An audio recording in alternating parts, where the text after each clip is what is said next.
But as to your question of how is this applied in my work environment, I often joke that, so there I was on the submarine, and water started pouring in, and so I broke out my Marcus Aurelius and said, turn to the page where Marcus says, "You're going to die, you idiot."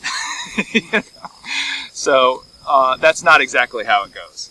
All right, and I make that joke to say that that's not how it ever goes. It's not something that you break out and go to page, whatever in the discourses or something like that and see what would Epictetus do here. It's more of a mentality, and it's a subroutine that works in the background that kind of assists in processing how I think about the incident information, recognizing that I have control over this and I don't have control over that.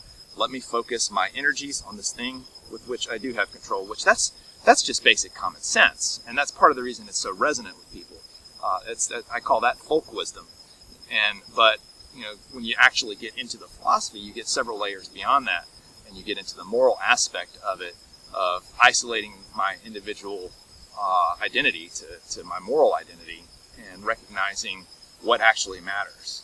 And it's been very effective in things like not just resilience in a very stressful situation, but properly perceiving my place in the environment, and the proper place of things like ambition and competition with I've got this other junior officer who's getting all the attention and is he's just a big butt kisser, and I'm so frustrated by this. Why am I frustrated by that? Oh, I'm jealous.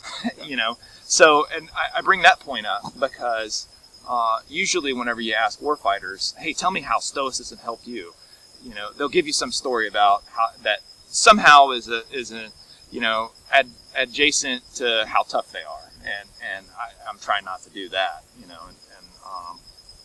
because there's lots of ways that it shaves off the corners and bridges the gaps in kind of personal development, and can kind of bridge the gap between what I'm doing and what actually matters.